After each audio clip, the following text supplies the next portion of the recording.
Tes réactions proviennent pas de ta tête, elles naissent dans ton corps, dans ton système nerveux. C'est pas juste une métaphore, là, c'est neurobiologique.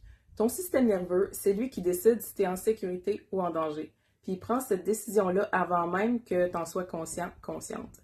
Il analyse ton environnement, il se base sur ton passé, puis il active des réponses automatiques. Fuir, figer, plaire sans limite, procrastiner, combattre ou entrer en dépression ou en shutdown total. C'est ça qui crée tes réactions, ton comportement. Puis à la longue, tu finis par penser que c'est ta personnalité. Mais dans bien des cas, c'est pas toi.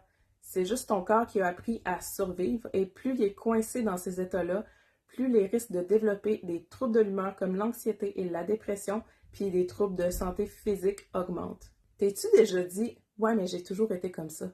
Moi, je suis dépressive, je suis intense, je suis pas capable de dire non. » Mais peut-être que c'est pas ta vraie nature. Peut-être que c'est juste ton système nerveux qui est coincé dans un mode de protection. Un corps qui pense que la vie, c'est une menace constante, ben ça peut donner des comportements de suradaptation, de gentillesse à l'extrême, de perfectionnisme ou même créer de l'hypervigilance. Ça peut aussi donner des réactions colériques, explosives, contrôlantes ou évitantes, distantes, froides et fermées. Tout ça, c'est des stratégies de protection. C'est pas que t'es faite comme ça, c'est juste que ton corps a trouvé ce moyen-là pour survivre dans un monde qui lui semble dangereux. Comme je disais tantôt, ça s'arrête pas juste à ton comportement, le système nerveux, il parle aussi à travers ton corps. Ce que la plupart des gens ne savent pas, c'est que certains comportements sont souvent corrélés à des symptômes physiques. Il y a même des recherches qui se font là-dessus. Par exemple, une personne très colérique aurait tendance à avoir plus de troubles cardiovasculaires. Une personne perfectionniste qui a peur de ralentir va plus souvent traîner des troubles digestifs. Et une personne qui ne sait pas mettre ses limites puis qui refoule ses émotions pour éviter les conflits peut développer des douleurs musculaires constantes. Ton corps et ta personnalité expriment la même chose, soit ta perception du niveau de sécurité de ton système nerveux, de ton corps, de ton être en entier.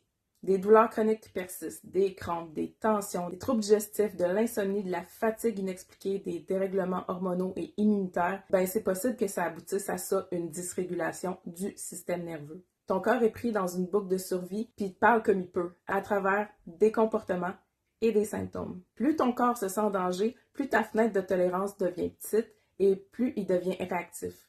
Les moments où tu n'as pas pu pleurer, pas pu parler, pas pu fuir se sont accumulés et plus tu vis dans cette réactivité-là, plus tu penses que tu es faite comme ça.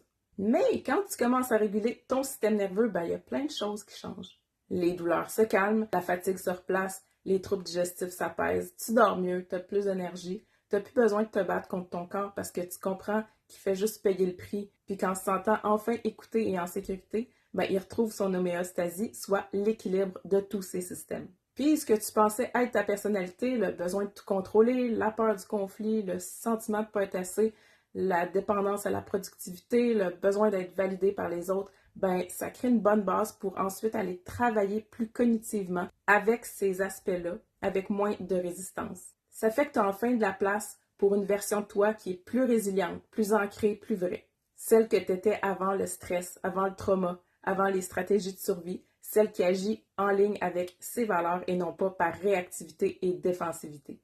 Donc maintenant, je te pose la question. Est-ce que tu veux vraiment rester comme tu as toujours été ou tu as envie de découvrir qui t'es vraiment quand ton corps arrête de se défendre?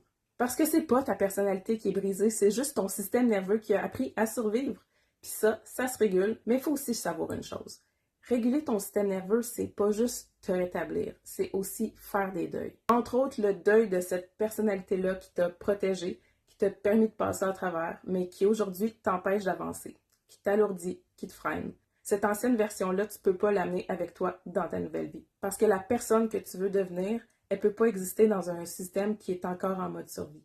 Puis au final, c'est pas ta personnalité qui te définit, c'est pas ton passé non plus, c'est tes valeurs, c'est ce que tu choisis, c'est ce que tu décides d'incarner jour après jour, puis ça, c'est 100% entre tes mains.